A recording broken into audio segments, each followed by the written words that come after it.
नमस्कार, मैं कमल देगड़ा। अभी फिलहाल मैं एसएमएस के मोर्चरी के सामने हूँ और जो विश्नोई समाज वन्य जीवों की रक्षा करता है, पेड़ों तक को काटने नहीं दिया जाता, और उस विश्नोई समाज का बेटा जो जोधपुर में एक एचओडी द्वारा प्रताड़ित किया जाता है और सुसाइड कर लेता है, उसको न्याय दिलाने को लेकर आज संघर्ष का 6ठा दिन है।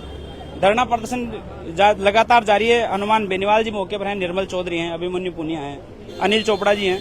ये लगातार पिछले 6 दिन से यहाँ इस जो धरना चल रहा है इसकी लगातार मॉनिटरिंग कर रहे हैं। और सरकार जो सरकार ये कहती थी कि संवेदनशील सरकार है और नहीं सहेगा राजस्थान के इन नारों के ऊपर जो सरकार आई, वो सरकार आज कहीं ना कहीं, यदि ऐसे लोगों की ये हालत है तो आप सोचिए कि इस राजस्थान में जो आम जनता है या ये गरीब व्यक्ति है उसकी तो एफआईआर भी दर्ज नहीं हो पाती। ऐसे कई उदाहरण हैं जो मैंने बेनीवाल जी के साथ कई बार ऐसे कवर भी किए हैं। बेनीवाल जी, क्या कहेंगे जिस तरीके से आज 6ठा दिन है इस संघर्ष को लेकर, जब आप लोग यहाँ बैठे हो 6 दिन से और सरकार सुनने के लिए तैयार नहीं है? यदि आम आदमी के साथ ऐसा हो जाए और आप लोग नहीं हो तो क्या लगता है एफआईआर ही दर्ज नहीं हो? कुछ नहीं हो, रोज हो तो रहा, आप देख रहे हो ना। आप ये बताएं, जब ये कथा कराई थी आपके विद्यानगर में, उसमें एक महिला के साथ उसके साथ छेड़खानी हो गई, उसकी एफआईआर दर्ज हो गई। एक व्यक्ति उस टेंट की जो एक रस्सी बैरिकेड रस्सी के उसमें उलझ गए, एक की मौत हो गई। क्या हो गया बताओ मुझे? आम आदमी को पूछ कौन रहा है? कुंभ के मेले में कितने लोग चले गए जहां अपने भजनलाल जी के पांव पड़े थे? क्या हुआ कुंभ के मेले के अंदर? भजनलाल जी का तो जहां जहां पांव पड़ता है वहीं बंटा धार है। और रेलवे स्टेशन पर कितने लोग चले गए दिल्ली के अंदर? पार्लियामेंट वहीं है, सारे प्रधानमंत्री वहीं बैठते हैं। क्या हो गया? विमान हादसा हो गया, क्या हो गया? नई बात 9 दिन, लोग भी तो भूलते हैं। यहाँ दिक्कत क्या है? लोग भूल जाते हैं। अगर लोग नहीं भूले और ऐसे तमाम नेताओं की छंटनी करे कि किस पार्टी में कौन नेता बेईमान है, कौन संभव नहीं है, उन नेताओं का इलाज कर देना तो भी व्यवस्था सुधर सकती। भाई लोग क्या करते हैं कि एक पार्टी को हराने के लिए दूसरे को वोट देते, एक ही काम सीखा, तीसरा दलिया बना नहीं, पार्टी हमने बनाई, फिर कोई एक पार्टी बीएपी बनी, वहां के विधायक को पकड़ने की पूरी ताकत लगा दी। मैं से 40 विधायक बता दूं जो पैसे खाते हैं, क्या पकड़ ले? क्या ऐसे भी उनको जाके कोई नहीं पकड़ेगा साहब, कैसे नहीं कर सकते? ये राजस्थान का दुर्भाग्य है। और बार बार मैं यही बात कहता हूँ, चूंकि मैं इतिहास की बात कर देता हूँ तो फिर अलग ट्रैक पे चली जाती है, इसलिए अभी तो खाली यही बात अपन करें कि राकेश विश्नोई के परिवार को न्याय कैसे मिले, एचओडी गिरफ्तार हो, सस्पेंड, अभी सस्पेंशन नहीं करना, कितनी बड़ी विडंबना, उसको सस्पेंड करे, गिरफ्तार करे, पूरे घटना की हाई पावर कमेटी जांच करे, दोबारा ऐसी घटनाओं की पुनरावृत्ति नहीं हो। ये 4थी घटना है रेजिडेंट डॉक्टर के जिस तरह सुसाइड और ऐसे मामले 19 से लेकर 25 के बीच में, ये 4थी प्रदेश के अंदर घटना है। दूसरा नौकरी, मुआवजा, ये प्रमुख मांगे हैं, इस पर सरकार को संज्ञान लेना चाहिए। मैं ये जो कुछ अफसर है, डीजी, चीफ सेक्रेटरी, कमिश्नर, ये जरूर बातचीत इस मामले में कर रहे हैं, लेकिन उनके हाथ में नहीं ना सारी चीजें। तो मैं उन तमाम नेताओं से भी बात करता हूँ जो किसान के बेटे हैं, ऐसे मामले में उनको एकजुट होकर आना चाहिए। चुनाव फिर आ जाएंगे, फिर जनता के बीच जाना, तो नेताओं को कभी ये नहीं सोचना चाहिए कुर्सी हमारे बाप की, उनके बाप की कुर्सी नहीं है, बदलती रहती है।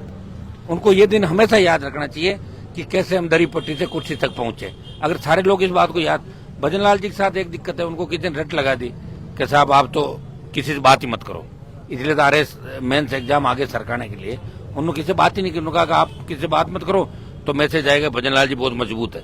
अरे मजबूत का मतलब ये थोड़ा किसी से बात ही नहीं करो, ये तो संवेदनहीनता है। अब उनको सिखा दिया किसी ने कि साहब हनुमान जी ने कह दिया, उसका भी नंबर था सीएम में, वो जो एक कार्यकर्ता था पार्टी कार्यालय के अंदर पियोन है। अरे भाई कोई भी बन सकता है मुख्यमंत्री, प्रधानमंत्री। हाँ, विनोद का मैं कह रहा हूँ, मोदी जी खुद कहते हैं कि भाई मैं चाय बेचता था, तो मैंने यही तो कहा था, मैंने कहा विनोद का भी नंबर था सीएम में, पता थोड़ा लगता है लॉटरी विनोद के नाम की खुल जाती, तो विनोद अंदर काम करता था, ये बाहर करते थे, काम तो सबका एक जैसा ही था पार्टी कार्यालय के आसपास। तो फिर इन बातों का बुरा भी सीएम को नहीं मानना चाहिए, छोटी छोटी बातें, पॉलिटिकल बयानबाजियां होती है।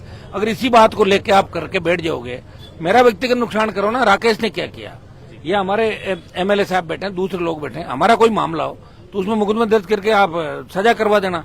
राकेश ने तो कोई ऐसा काम नहीं किया ना, इसके परिवार को तकलीफ क्यों दे रहे हो? और आपको क्रेडिट का लगता है तो आप बुला लो अपने घर पे, परिवार चला जाएगा, मैं तो नहीं जाऊंगा, मुझे कोई वहां का शौक नहीं, लेकिन आप इनको तकलीफ मत दो। इन 6 दिन से माँ इंतजार करेगी, मेरे बेटे का मुंह देखूं मैं, भूखा है परिवार सारा। भजनलाल जी, आप गांव से आते हो और आपने तो कितना संघर्ष किया, सारी बातें आज मैं नहीं कहूंगा कि आप किन दौर से गुजरे हो, क्या क्या हालात थे आपके, तो आप तो इन दौर से गुजरे हो, तो आप ध्यान क्यों नहीं रख रहे हो इस बात का? फिर जब सीएम हट जाओगे बाद में कौन पूछेगा? आप वो घने घूम रहे हैं पूर्व मुख्यमंत्री यहाँ सब्जी मंडी के अंदर, फ्रूट मंडी के अंदर पूछता है कि उनको कोई हिंग लगा के नहीं, लोग देख लिया तो कहीं कहते कि भाई घर तक छोड़ गया, नहीं देखते कोई।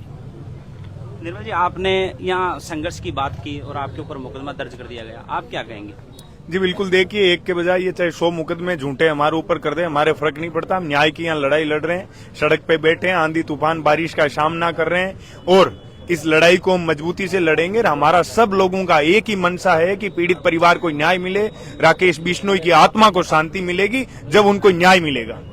जिस तरह से आप कह रहे थे कि आसाराम चौधरी भी कहीं बिका हुआ है, तो उसको लेकर एचओडी की पक्ष में खड़ा है क्या? जी बिल्कुल, देखिए हम लोगों की जो एक मांग थी कि जो अपराधी एचओडी है उसको सलाखों के पीछे डाला जाए, तो हमारे संज्ञान में आया कि उस अपराधी ने आसाराम चौधरी से सेटलमेंट कर लिया। क्योंकि हम लोग तो शांति से यहाँ आंदोलन नहीं कर रहे थे, वो पुलिस ने अचानक एकदम से आके इतना बड़ा आतंक क्यों खड़ा कर दिया, इतना बड़ा बवाल क्यों खड़ा करा। हम प्रशासन से पूछना चाहते हैं कि हमने ऐसा क्या गलत कर दिया?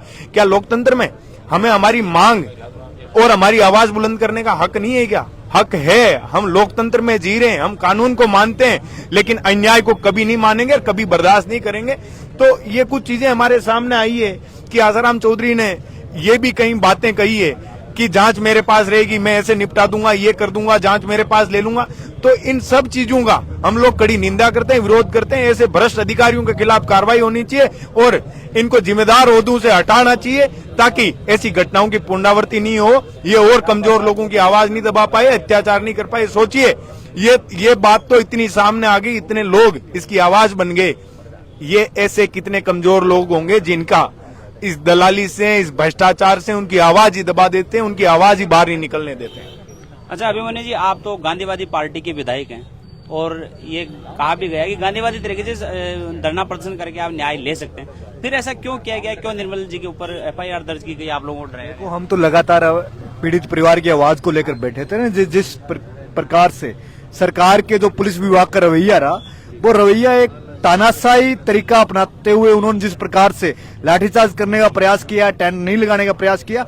लोकतंत्र में हर नागरिक को अपनी बात रखने का हक है और एक छतरी लगाकर वो अपनी बात रखना चाहते थे। सरकार 5 दिन से एक पीड़ित परिवार से मिलने तक नहीं आ पाई, बातचीत करने के लिए नहीं आ पाई। ये बड़ा सवाल सरकार पर खड़ा करता है और सरकार को बातचीत करनी पड़ेगी, सुननी पड़ेगी, इनकी मांग भी पूरी करनी पड़ेगी। अगर नहीं की तो लंबे समय तक चाहे हमें आंदोलन को उग्र करना पड़े, चाहे मुख्यमंत्री जी का घेराव करना पड़े, उनसे बातचीत के लिए जाना पड़े, तो भी राजस्थान का नौजवान पीछे नहीं हटेगा और भारी संख्या में मुख्यमंत्री आवास का घेराव करने का काम करेगा। अनिल चोपड़ा जी हैं, उनसे बात करवा देते हैं। जयपुर ग्रामीण प्रत्याशी रहे, बहुत अच्छे वोट मिले, कुछ संघर्षों के बाद कुछ षड्यंत्र पूर्वक हरा दिया गया। अनिल जी क्या कहेंगे? आप तो इस सिस्टम से भलीभांति जानते हैं, आज 6 दिन से आप संघर्ष कर रहे हैं और कोई जिम्मेदार व्यक्ति आपसे मिलने, कोई बात करने नहीं आ रहा। देखिए, पिछले 6 दिन से धरना चल रहा है और मैं 3 दिन से इस धरने के अंदर देख रहा हूं कि अब तक सरकार का कोई नुमाइंदा, प्रशासन का या कैबिनेट का कोई साथी इस परिवार की सूद लेने के लिए नहीं है। लेकिन हम सब लोग मजबूती से इस परिवार के साथ खड़े हैं और आने वाले कुछ घंटों में, जैसे हनुमान जी ने बताया, हम सब लोग परिवार से वार्ता कर कर हमें कैसे इस परिवार को न्याय दिलाना है वो हम तय करेंगे। ज्यादा समय तक हम यहाँ चुपचाप बैठने वाले नहीं है। हम इस परिवार को न्याय दिलाएंगे, उसके लिए चाहे इस आंदोलन को हमको उग्र करना पड़े तो हम करेंगे, सड़कें जाम करेंगे और मुख्यमंत्री आवास का घेराव करने का काम करेंगे।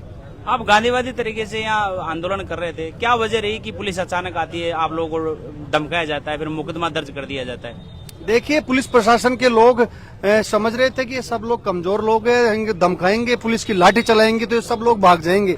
लेकिन उनको पता नहीं है कि हम सब लोग छात्र राजनीति से, छात्र जीवन से, विश्वविद्यालय की छात्र राजनीति करके यहाँ तक पहुंचे हैं, किसान परिवारों से आते हैं, मेहनतकश लोग हैं। और हमारे किसान परिवार का साथी जिसने एचओडी से परेशान होकर अपनी आत्महत्या उन्होंने की, उस व्यक्ति के खिलाफ हत्या की धाराओं में मुकदमा दर्ज हो और उसकी सबसे पहले गिरफ्तारी हो, परिवार को उचित मुआवजा मिले और इनकी पत्नी को सरकारी नौकरी मिले। और जैसा भाई अभिमन्यु जी ने और निर्मल जी ने कहा कि जो अधिकारी है, चाहे वो आसाराम चौधरी हो या अन्य अधिकारी हो, उन अधिकारियों के ऊपर कार्रवाई हो, क्योंकि उन्होंने इस परिवार से अभद्रता करने का प्रयास करा, जिस परिवार का एक सदस्य भारतीय फौज में हो और राजस्थान पुलिस सेवा में जो व्यक्ति हो, उनसे अभद्रता करी। हम सब लोग जनप्रतिनिधि जो लाखों वोट लेकर आए, मैं जयपुर ग्रामीण के अंदर 6 लाख से ज्यादा वोट जनता ने मुझे दिए हैं। अगर वो लोग हमारे से बढ़ता करेंगे तो हमारे लोग हमें देख रहे हैं यहाँ पर, वो सब लोग आज पूरे प्रदेश भर से नौजवान इस धरने के ऊपर कूच कर रहे हैं। और आने वाले दिनों में जो ये आंदोलन एक जन आंदोलन का रूप लेगा तो सरकार की बस में ये आंदोलन होगा नहीं। आप तो इस आपके हमारा समाचार के माध्यम से मैं सरकार को बड़े साफ शब्दों में कहना चाहता हूं कि आप समय रहते इस आंदोलन को संभाल लो। नहीं, आंदोलन आपसे संभलने वाला नहीं है। इस परिवार को न्याय दिलाकर रहेंगे, उसके लिए चाहे आप हमें जेल में डालो, मुकदमे करो, पुलिस की लाठी चलाओ, लेकिन इस परिवार को न्याय दो और वो हम लेकर रहेंगे। एक राकेश डॉक्टर राकेश बिश्नोई का मृत शरीर जो कहीं ना कहीं सम्मान के लिए 6 दिन से दाह संस्कार के लिए मोर्चरी में पड़ा है, क्या कहेंगे सरकार भी और समाज के लोग भी जो ये कहते हैं कि मौके समय समय पर समाज के लोग बात करते हैं, लेकिन बहुत से समाज के लोग फिर ऐसे समय आ नहीं पाते, उनके लिए क्या कहेंगे?